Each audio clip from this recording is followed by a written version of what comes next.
Let's launch right into Final Cut Pro 10's audio options by taking a look at the import process. You'll find that the content you downloaded with the course includes a P2 card disk image. Copy it to your desktop and then double-click it to mount.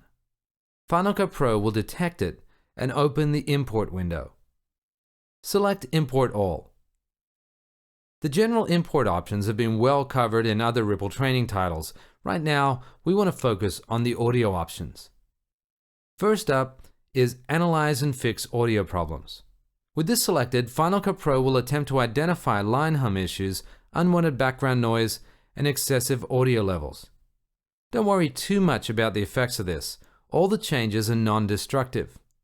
We'll see in a moment that you can enable or disable each of these at any time from within Final Cut Pro. Selecting Separate Mono and Group Stereo results in Final Cut Pro analyzing the individual audio channels in a clip and comparing the waveforms to determine which tracks are stereo pairs and which should be treated as mono sources. Most likely you want this selected. Again, you can change this at any time, so there's really nothing to lose. Finally, Remove Silent Channels will eliminate channels found to contain no audio, which will be the case if a camera was recording an audio channel with no input connected. This will save you from dealing with unnecessary additional empty audio tracks in your edit. Now, what happens if you've already imported audio content without analyzing it? Simple. Just select a clip or group of clips in the event browser, right-click, and choose Analyze and Fix. You'll see the same options that were available during import. And if you want the analysis to be automatic, you can set this in the main preferences. Choose Final Cut Pro, Preferences, and in the Import section, select any analysis options you want to be active. With these options active, whenever a clip gets dragged into an event or the timeline, it'll automatically be analyzed. Okay, let's see what Final Cut Pro has done with the imported audio. In the event browser, locate Roommate Reel 03 and select the Two Guys Enter 01 clip. With the inspector open, select Audio. You'll see three sections: Volume and Pan, Audio Enhancements, and Channel Configuration. For now, let's focus on channel configuration. Click the disclosure triangle to expand the channel's view. You'll see in this case that when Final Cut analyzed the audio, it identified 4 discrete mono channels rather than stereo pairs. This was in fact an accurate assumption. This footage was captured from a Panasonic AG HVX200, and different audio is fed into each of the 4 audio channels of the camera. If you disable all 4 channels, then audition each in turn, you'll hear that some of the channels are feeds from room boom mics, while others are the feed from the camera's built-in microphone. Get back! Tracy.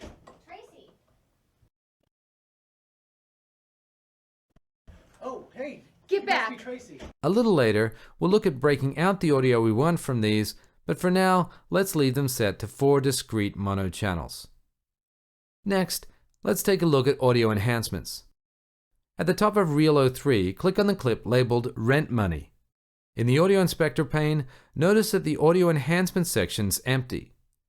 Even though Final Cut Pro analyzed the clips, it won't apply the enhancements until you choose to enable them.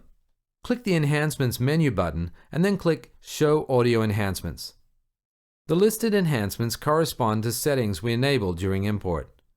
Notice the yellow warning icon next to background noise.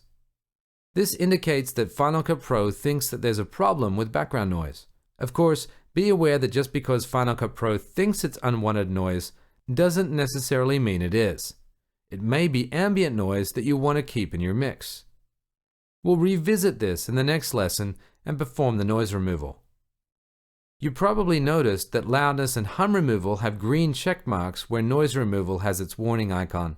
This means that Final Cut Pro has not identified any issues in those categories. As we'll see in the next section, that doesn't mean you can't choose to use them anyway. Okay, it's time to get familiar with working with audio in the timeline. In the project window, double-click O2 Audio Fundamentals to open it. The first and most obvious item is the waveform itself, usually running along the bottom of a video clip. To adjust how much screen real estate is given to the waveform, click the Clip Appearance button and choose one of the 6 appearance options. You can then resize the overall clip height as desired. If you've never worked with waveforms, there's simply a graph showing how the volume of an audio source changes across time. The higher the peaks, the louder the sound.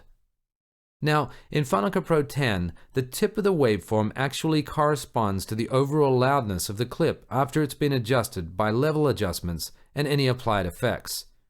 Select a clip and then drag the volume slider in the audio inspector. Notice how the waveform changes size as you go. This is a great feature that enables you to quickly eyeball the relative levels of different clips in your timeline. It also helps you to identify when your levels are too high and are in danger of being clipped. Take a look at You Must Be Tracy and the Get Back clips. You'll see the waveform turns yellow, indicating a warning, and then in some sections red, indicating clipping. To fix this, we can simply drag the volume of the clip down until the peaking is eliminated.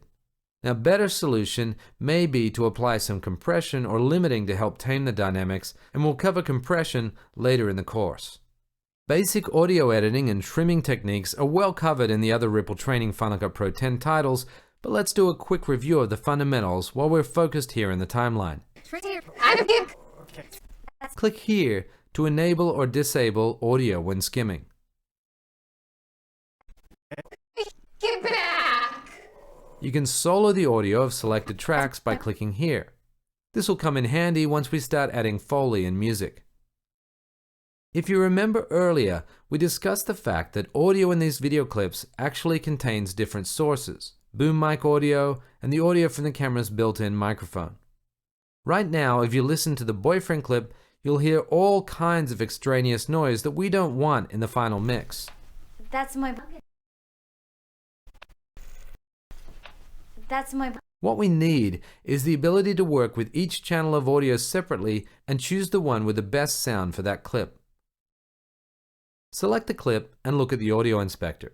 We have 3 distinct audio clips, mono feeds from the boom mics and a single stereo track for the built-in camera mic. Move your mouse over each of the 3 waveforms and press the spacebar to audition them. That's my boyfriend Duncan and his friend Pedro. That's my boyfriend Duncan and his friend Pedro. That's my boyfriend Duncan and his friend Pedro. Notice that the second boom mic and the camera mic really only contribute noise to the mix. It's the first boom mic clip that we care about. Deselect the second and third waveforms to silence them from the mix. We'll work on sweetening the EQ and dynamics of the voice in a later video, but right now let's pan to the right since that's where Jennifer is in the shot.